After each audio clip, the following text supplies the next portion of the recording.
Palavra da Verdade, a exposição bíblica com Hernandes Dias Lopes. Amados irmãos, então nós vamos abrir a palavra de Deus no livro do profeta Jonas. Jonas capítulo 2. Nós vamos começar a leitura do verso 17 do capítulo 1 e ler até o versículo 10. Acompanhe, por favor, essa leitura e não feche a sua Bíblia. Eu preciso muito que você acompanhe a exposição com a Bíblia aberta. Deparou o Senhor um grande peixe para que tragasse a Jonas. E esteve Jonas 3 dias e 3 noites no ventre do peixe. Então Jonas, do ventre do peixe, orou ao Senhor seu Deus e disse: Na minha angústia clamei ao Senhor, e ele me respondeu. Do ventre do abismo gritei, e tu me ouviste a voz. Pois me lançaste no profundo, no coração dos mares, e a corrente das águas me cercou. Todas as tuas ondas e as tuas vagas passaram por cima de mim.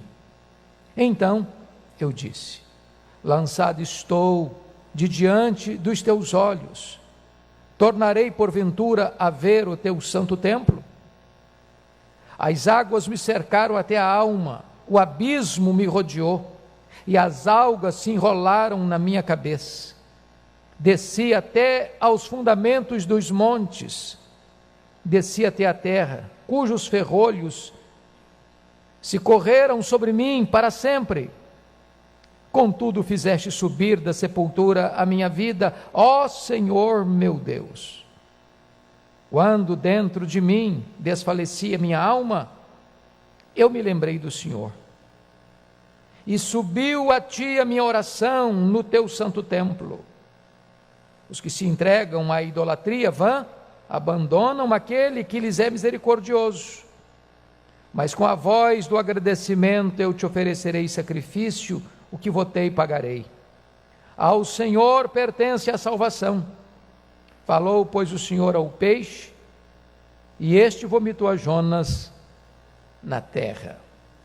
Eu quero pensar com vocês hoje, irmãos, sobre o desespero humano e o livramento divino.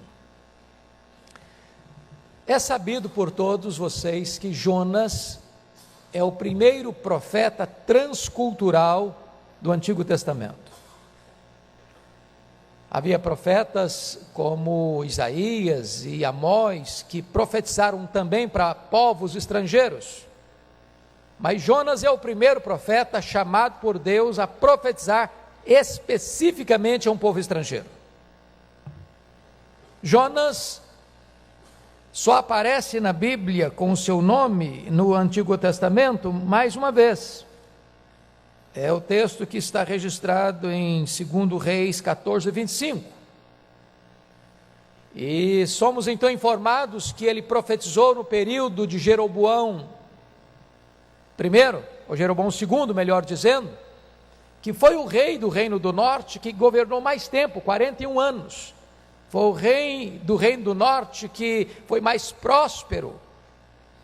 E somos informados que ele profetiza exatamente a expansão do seu reino. Jonas era de Gat-Hefer. Gat-Hefer era uma pequena vila a 9 quilômetros de Nazaré, lá no norte da Galileia. E diz a Bíblia que Deus então o chama para ir a Nínive e clamar contra ela. Bom, Nínive era a capital do Império Assírio. Nínive na época era a mais poderosa, a maior e mais cruel e sanguinária cidade do mundo. Nínive era uma cidade inexpugnável. Nínive era cercada de fortes, largas e altas muralhas. Para vocês terem uma ideia, as muralhas que cercavam a cidade de Nínive chegavam a quase 30 metros de altura. Eram tão largas que 2 carruagens podiam correr por cima delas. Tinham 1.200 torres, onde ficavam sentinelas. Era uma cidade, na mente dos assírios, impossível de ser conquistada. A Síria era o império mais poderoso da época e muito cruel. Via de regra, quando eles entravam numa cidade para conquistá-la, eles matavam os homens e empilhavam suas cabeças na porta da cidade, para as pessoas saberem, ninguém resiste ao poder da Síria. E agora Jonas é chamado por Deus para ir a Nínive, clamar contra ela. E Jonas desce de Gat-Hefer, perto da cidade de Nazaré, ao porto que ficava em Jope. Hoje Jope é um pequeno bairro da grande Tel Aviv, porto do mar Mediterrâneo. E ele então encontra um navio que está indo para Tarsis. Ora, Tarsis era o oposto de Nínive. Nínive ficava no oriente, Tarsis no ocidente. Tarsis ficava na época próxima da região da Espanha, era o último lugar conhecido na época. E por que ele vai?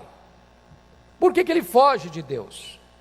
Por que ele tenta fugir de Deus? É porque ele foi governado por algumas ideias. Primeiro, é que ele achava que o evangelho, as boas novas, ou melhor, a salvação, era destinada ao seu povo.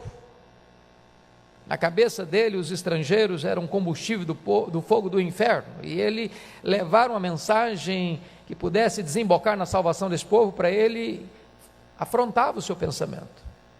Mas mais do que isso, ele não vai porque, na verdade, ele via Nínive como um potencial risco ao seu povo.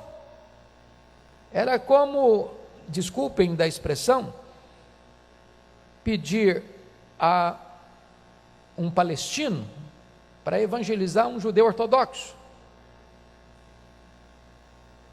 Era uma coisa impensável na cabeça dele. Não é que ele foi covarde, não é porque ele tinha medo, não é porque a missão era arriscada, não é porque a cidade era hostil, nada disso. Ele não vai por dois motivos essenciais. Primeiro, porque ele conhecia Nínive, a fama de Nínive. Segundo, porque conhecia Deus e sabia que Deus ia acabar tendo misericórdia daquele povo, se aquele povo se arrependesse e salvando aquele povo. Então diz a Escritura que ele desce da sua cidade. Você sabe que a Galileia fica lá no extremo norte de Israel, Bet-Hefer, perto de Nazaré, 9 quilômetros, desce até o mar Mediterrâneo, o porto de Jope. Ali tem um navio, ele tem dinheiro, paga a passagem e desce mais um pouco. Agora ele entra no navio e ele desce mais um pouco, ele vai para o porão do navio e ele desce mais um pouco, ele é jogado dentro do mar.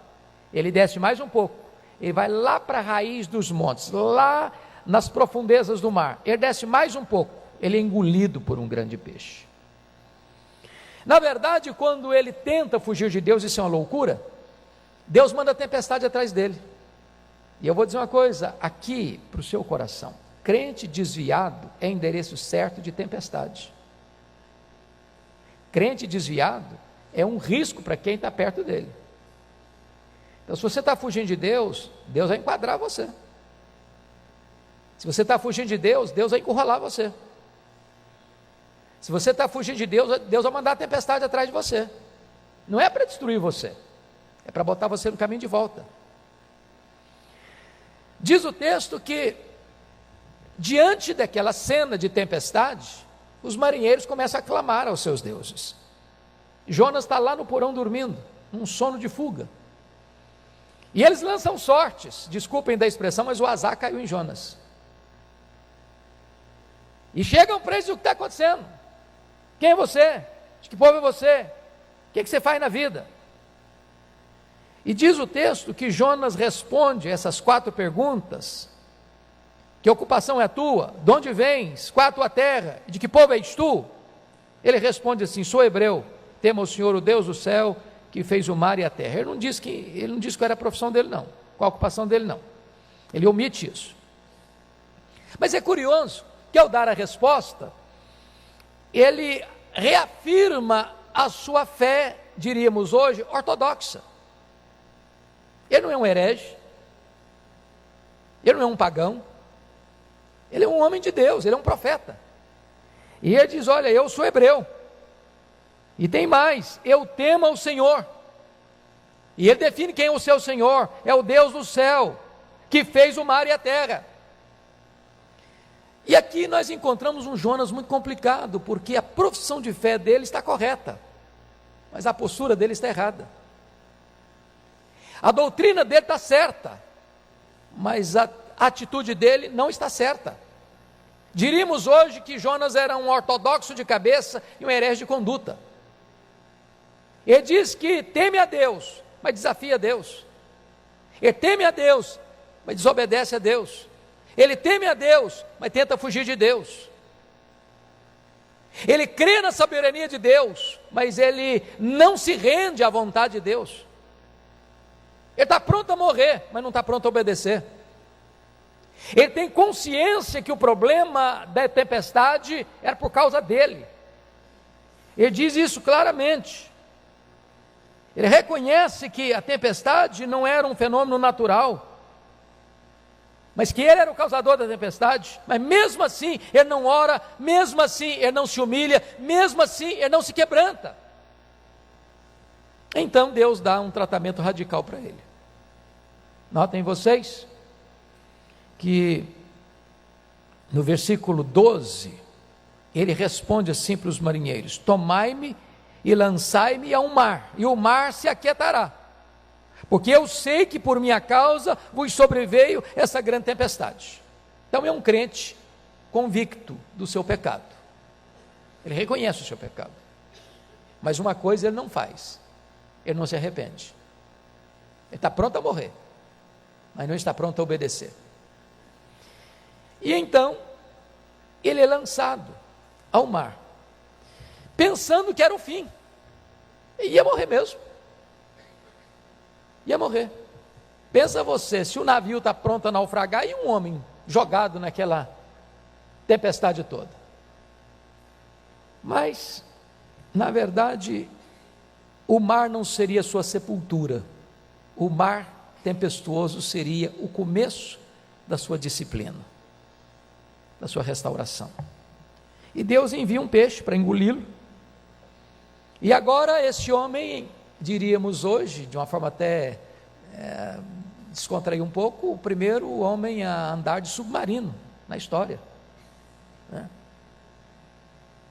E eu imagino o que deveria ser ficar dentro de um peixe. O cheiro não devia ser agradável, a oxigenação talvez não fosse boa.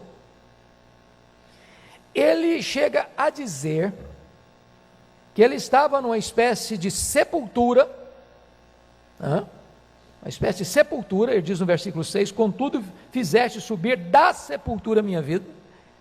Ele estava sepultado vivo, dentro de um peixe, e nesse momento esse homem resolve orar.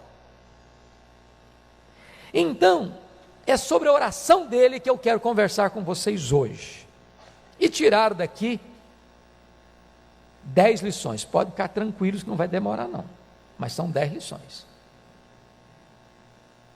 Quais são essas lições? Quais são essas lições? Primeira lição: a nossa angústia pode levar-nos à presença de Deus.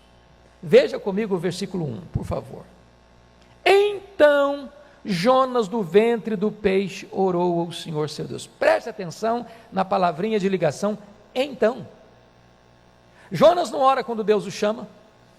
Jonas não ora quando ele sai de Bate-Refer. Jonas não ora quando ele chega em Jope. Jonas não ora quando compra passagem para se afastar de Deus. Jonas não ora quando entra no navio. Jonas não ora quando vai para o porão do navio. Jonas não ora quando ele é descoberto como responsável da tempestade. Jonas não ora quando ele é lançado no mar, mas quando ele foi engolido pelo peixe, sepultado vivo, aí ele ora. O que significa isso para você e para mim? Tem hora, irmãos, que Deus nos enquadra, tem hora que Deus nos entrincheira, tem hora que Deus nos encurrala, tem hora que Deus nos bota num beco sem saída de angústia. Sabe para quê? Para você se curvar, para você orar. Nada leva o homem mais perto de Deus do que o homem que está passando por uma angústia. Aí você ora, aí você grita por socorro. E foi o que Jonas fez. Foi o que Jonas fez. Você está passando por uma angústia? É hora de você orar. Deus está enquadrando você, encurralando você, é hora de você orar. De você buscar a Deus. Segundo ponto, não apenas a sua oração nasceu do ventre da aflição, mas o segundo ponto é que o nosso grito de angústia encontra sempre os ouvidos abertos de Deus. Olha o versículo 2 comigo. E disse: na minha angústia clamei ao Senhor e Ele me respondeu, do ventre do abismo gritei e Tu me ouviste a voz. Oh, meus irmãos, que coisa maravilhosa! É que quando você está aflito, angustiado, apertado, encurralado por circunstâncias carrancudas, sofrendo os reveses da sua desobediência, sendo tratado por Deus, pela disciplina de Deus, e você mesmo nessa situação grita por socorro, Deus vem ao seu encontro, Deus escuta a sua voz, Deus providencia livramento para você. O que está escrito no Salmo 50:15? Invoca-me no dia da angústia, eu te livrarei e tu me glorificarás. Há uma ordem de Deus: invoca-me no dia da angústia. Há uma promessa de Deus: eu te livrarei. E há um resultado glorioso: e tu me glorificarás. Então pode ter certeza de uma coisa: se agora você está passando uma luta, uma prova, ore a Deus, e Deus vai escutar a sua oração. Como escutou a oração de Jonas, como escutou a oração de Abraão, como escutou a oração de Moisés, como escutou a oração de Ezequias, como escutou a oração da igreja em momentos amargos. Deus escuta a voz do aflito e responde. Terceira lição: a disciplina de Deus é uma prova do seu amor por nós. Olha o verso 3 comigo, por favor. Pois me lançaste no profundo, no coração dos mares, e a corrente das águas me cercou, todas as tuas ondas e as tuas vagas passaram por cima de mim. Preste atenção nisso. Quem jogou Jonas no mar? Olha comigo, capítulo 1, versículo 15. E levantaram a Jonas e o lançaram ao mar, e cessou o mar a sua fúria. O braço, ou os braços que jogaram Jonas no mar, foram os braços dos marinheiros. Mas quando ele vai fazer uma análise e interpretação teológica do fato, ele vai dizer no verso 3: pois tu me lançaste no profundo, no coração dos mares. Estão entendendo isso, irmãos? Quem disciplina Jonas é Deus. Então saiba disso, meu amado irmão, que a disciplina de Deus é um ato de amor de Deus por você. O peixe não foi um castigo para Jonas, foi um livramento para Jonas. Às vezes Deus nos faz experimentar isso. Se você está desobedecendo, se Deus fala e você não escuta, se Deus dá sinais e você não lê as placas, se Deus está dando uma direção, você pega outra direção, chega um momento em que Deus lança você na tempestade. Ele entendeu isso. Não foi a tempestade casualmente, não foram os marinheiros que jogaram lá, embora fisicamente, historicamente foram os marinheiros, mas ele entende uma coisa: os marinheiros só foram os instrumentos de Deus. Quem me jogou dentro desse mar foi o próprio Deus, para me disciplinar, para me humilhar, para me quebrantar. A disciplina é a prova do amor de Deus por mim. Ele olhou para aquele cenário da tempestade e disse: pode ficar tranquilos, eu sou o culpado, essa tempestade veio por minha causa. Me joga no mar e a tempestade acaba. Ele está entendendo que Deus está tratando com ele. E sabe, irmãos, a Bíblia diz que aquele que muitas vezes escuta Deus e não se dobra, não se rende, não se humilha, não curva a sua cerviz, é quebrado repentinamente sem que haja cura. Se Deus está disciplinando você, agradeça a Deus. Isso é prova de amor. Quarta lição: a maior tragédia do nosso pecado é nos afastar da presença de Deus. Olha o verso 4 comigo.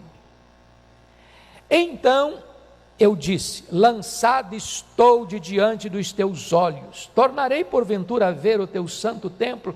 Irmãos, olha que coisa interessante. O que Jonas estava tentando fazer? Fugir de Deus. Aí Deus disse o seguinte: pois eu vou dar para você um pouquinho daquilo que você está querendo. Você quer afastar-se de mim? Você vai sentir na pele o que é isso. Não tem maior juízo de Deus para você e para mim do que Deus dá para você e para mim o que nós queremos na nossa rebeldia.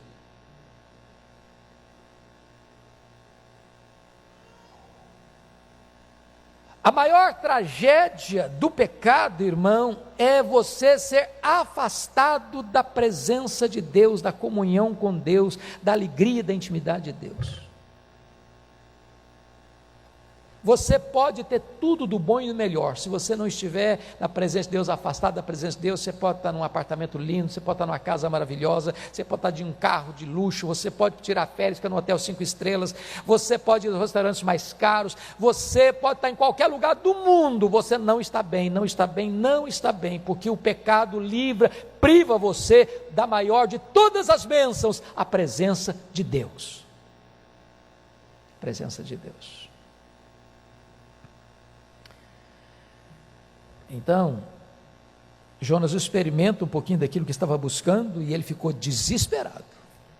Então não tente fugir de Deus não, sabe por quê? Porque na presença de Deus tem plenitude de alegria. É na destra de Deus tem delícias perpetuamente. Longe de Deus só tem frustração e dor. O pecado é maligníssimo, porque ele priva você dessa principal e maior de todas as bênçãos. É curioso que ele, que estava fugindo de Deus, e estava fugindo para onde mesmo? Para Tarsis. Por que Tarsis? Se você vai lá para Isaías 66, é curioso que Tarsis tinha duas características. Tarsis era o último lugar conhecido do mundo, ele estava indo para o fim do mundo. Segundo, Tarsis era um lugar onde não tinha a palavra de Deus. Eu não queria ser incomodado por Deus. Eu vou para um lugar que ninguém conhece Deus, que ninguém escuta a palavra de Deus. Eu não quero ser incomodado por Deus, eu quero ficar isolado, eu não quero pensar, eu não quero ouvir Deus, eu não quero ouvir a palavra de Deus, eu não quero escutar a exortação de Deus, eu quero ir para um lugar que não escute nunca mais falar de Deus. E quando ele foi privado da presença de Deus, ele entrou em desespero. Desespero. E é nesse momento que ele pensa, olha que coisa interessante, no verso 4, tornarei porventura a ver o teu santo templo. Eu começo a ter saudade do local da geografia, onde as pessoas estavam na presença de Deus. Irmãos amados, deixa eu pegar um ponto importante aqui. Às vezes a gente não valoriza tanto a igreja, sabe? Não valoriza tanto a comunhão da igreja. Sabe o que Paulo diz? O que é uma pessoa ser privada da comunhão da igreja? É ser entregue a Satanás. Você ter a alegria, o privilégio de estar na comunhão da igreja, na casa de Deus, na presença de Deus, junto com o povo de Deus, ouvindo a voz de Deus, cantando louvor a Deus, é algo sublime. Sublime. Valorize isso. Quinta lição: quando tentamos fugir da presença de Deus, ficamos encurralados pelas circunstâncias. Olha comigo o versículo 5: as águas me cercaram até a alma, o abismo me rodeou, as águas se enrolaram na minha cabeça. Esse homem está fazendo uma descrição aqui, o seguinte: que Deus o apanhou, que Deus o enquadrou, que Deus o emparedou, que Deus o cercou de todos os lados, e ele que tentava fugir de Deus, está encurralado por Deus. Preste atenção nisso. Se você é filho de Deus, está numa rota de desobediência, se você está fugindo e pegando navio para Tarsis, Deus vai encurralar você. Vai encurralar você. Não é porque Deus é sádico, não, é porque Deus ama você, e é melhor você ser encurralado por Deus do que perecer. Porque Porque pense comigo, irmãos, a loucura que é tentar fugir da presença de Deus. Um quarto escuro esconde você da presença de Deus? Um lugar longe, que ninguém conhece você, seu incógnito no meio da massa, esconde você de Deus? Você trancou a porta para ninguém ver, esconde você de Deus? Você liga o seu computador para navegar nas águas turvas de sites nada convenientes e fecha a porta, você acha que escondeu você de Deus? Cuidado, que isso é tolice. Para onde me ausentarei do teu espírito? Se subo aos céus, lá estás. Se desço ao mais profundo abismo, lá estás também. Se tomo as asas da alvorada e me detém nos confins dos lares, ainda lá me haverá de guiar a tua mão. Não tente fugir de Deus, isso é loucura.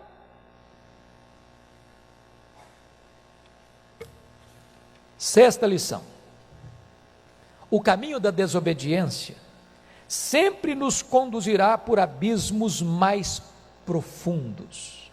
Confira versículo 6, parte A.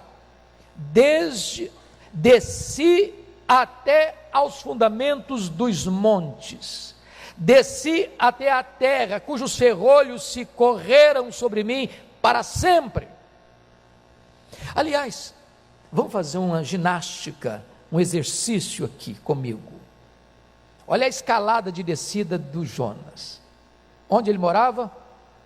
Bate-Refer, perto de Nazaré, lá em cima na Galileia. Ele desce para onde? Para Jope. Jope é a cidade portuária. Aí ele desce mais um pouquinho para o navio. Aí ele desce mais um pouquinho para o porão do navio. Ele desce mais um pouquinho, sendo jogado dentro do mar. Ele desce mais um pouquinho, indo lá para o fundo. Bom, você sabe que você tem relevo aqui, aqui em cima, na nossa superfície. Qual é a montanha mais alta que nós temos no mundo? O Monte Everest. Qual a altura do Monte Everest? 8.800 metros. Pois há profundezas com mais de 8.800 metros para baixo. Ele foi lançado no mar Mediterrâneo, e ele confessa que foi lá para o fundo, para a raiz dos montes, e lá é como se ele fosse algemado. Que lição você está tirando aqui? Quando você tenta afastar-se de Deus e fugir de Deus, a sua vida vai ser um declínio, abismo e mais abismo, queda e mais queda. Você vai afundando, e vai afundando, e vai afundando, e vai afundando. Quanto mais você se mexe, quanto mais se movimenta, mais você vai afundando. É assim. Ele reconhece isso. A estrada da fuga de Deus é uma corrida célere rumo ao abismo. Se você está virando as costas para Deus, saiba disso. Você vai fazer a única direção na vida, vai ser para baixo. Vai ser para baixo. Sétima lição. Quando chegamos ao fundo do poço, de lá a mão de Deus pode nos arrancar. Olha comigo, versículo 6, parte B. Ele diz assim: contudo, fizeste subir da sepultura a minha vida, ó Senhor meu Deus. Oh, amados irmãos, que lição linda. Eu gosto de recorrer a Corrie ten Boom, que depois de passar privações no campo de concentração nazista, disse que não há poço tão profundo em que a graça de Deus não seja mais profunda ainda, para nos tirar de lá. Eu sei que tem horas que você pensa assim: meu Deus, ou o Senhor faz um milagre, eu vou perecer aqui. Tem hora que você pensa assim: será que tem esperança? Quantas pessoas caíram em desgraça? Desgraça moral, desgraça financeira, tragédia familiar. Parece que tudo acabou, e a pessoa está no fundo do poço. E o texto diz: de lá, tu tiraste a minha vida da sepultura. Estou sepultado vivo, estou morrendo, vivo, desesperado. Mas mesmo quando você chega no fundo do poço, no fim da linha, ainda assim Deus te tira, Deus te arranca, Deus te liberta, Deus te dá uma nova chance de recomeçar a sua vida. Eu não sei como é que você veio aqui hoje, eu não sei quão profundamente você já caiu, ou quão profundamente você esteja hoje. Eu quero dizer para você que hoje Deus pode tirar você desse buraco e dar para você uma nova chance de recomeçar uma nova caminhada com Ele. Oitava lição: quando chegamos ao fim dos nossos recursos, devemos nos lembrar daquilo que pode nos trazer esperança. Olha comigo o versículo 7. Quando dentro de mim desfalecia a minha alma, o que aconteceu? Eu me lembrei do Senhor, e subiu a ti a minha oração no teu santo templo. Oh, irmãos amados, essa expressão é preciosíssima. A minha alma está desfalecendo, eu estou derretendo, estou desidratando, estou sendo consumido. É a angústia, é o medo, é a ausência da presença de Deus, é o mundo desabando sobre a minha cabeça, é eu colhendo os resultados terríveis da minha desobediência, e eu estou lá desesperado, arruinado, quebrado, machucado, ferido, perto da morte. E nessa hora eu me lembro do Senhor, e eu clamo a Ele, e Ele estende a mão para mim. Essa é a linguagem do Salmo 73, quando Asaf está quase caindo, a olhar para a janela e ver a prosperidade do ímpio, e desejar a situação do ímpio. Essa é a situação de Isaías, ao entrar na casa de Deus, num momento de luto nacional, e ele vê o Senhor, ele vê a glória do Senhor, e o Senhor o perdoa e o restaura. Essa é a linguagem do rei Ezequias no Salmo 116, quando ele está encurralado por laços de morte, angústias do inferno se apoderando dele, caído em tribulação e tristeza. Então eu invoquei o nome do Senhor. Ó Senhor, livra minha alma. E Deus estende a mão para ele e quebra as suas algemas, e livra a sua alma da morte, e livra os seus olhos das lágrimas, e livra os seus pés da queda. É hora de você pensar o seguinte: o que eu posso trazer à memória hoje para me dar esperança? Como disse o profeta Isaías, ao ver a ruína da sua cidade, e precisou de buscar em Deus motivos para ter esperança.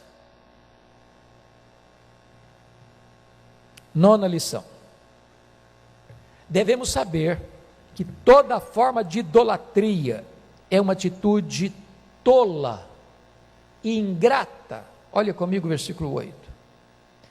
Os que se entregam à idolatria vã, abandonam aquele que lhes é misericordioso. Vamos entender isso aqui, irmãos. Jonas tinha pelo menos 2 ídolos no seu coração. Primeiro, a sua ideologia patriótica. Ele disse assim: eu ir lá em Nínive, pregar para aquele povo cruel, aquele povo sanguinário, aquele povo que mata, aquele povo que é violento, aquele povo que pode ser o potencial inimigo de Israel, vou nada. Preservar aquele povo é preservar a nossa angústia, é um risco no futuro, é melhor que eles morram mesmo, é melhor que vá todo mundo para o inferno mesmo, prefiro isso.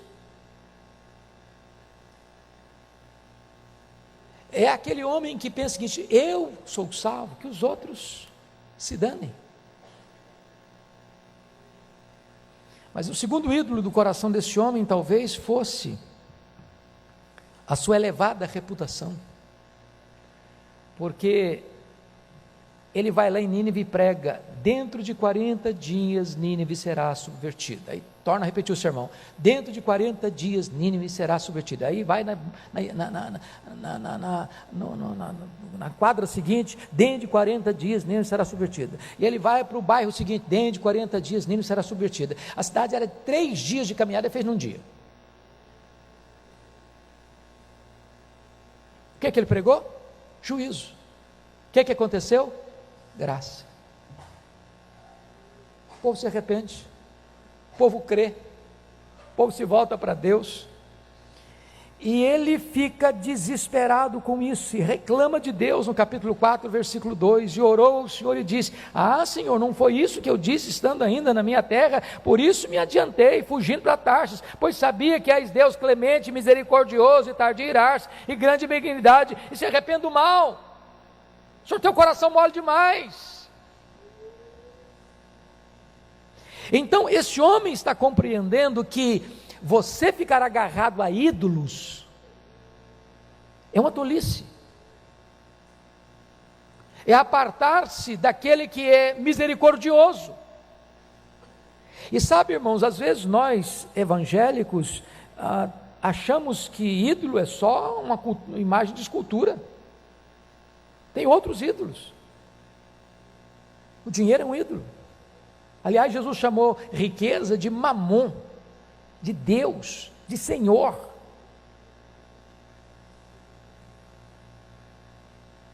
De repente o seu corpo é um ídolo. Você gasta mais tempo diante do espelho do que diante da palavra. De repente a sua profissão é um ídolo. De repente o seu cônjuge é um ídolo, seu filho é um ídolo, a sua denominação é um ídolo. Qualquer coisa, boa ou ruim, que ocupe o lugar único e exclusivo de Deus na sua vida, pode ser um ídolo.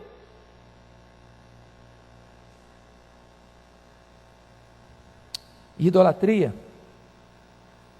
é coisa vã, porque é abandonar aquele que é misericordioso.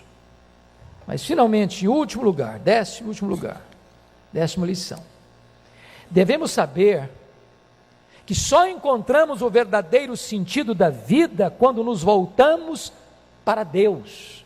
Por favor, leia comigo em voz alta os versos 9 e 10, toda a igreja, por gentileza.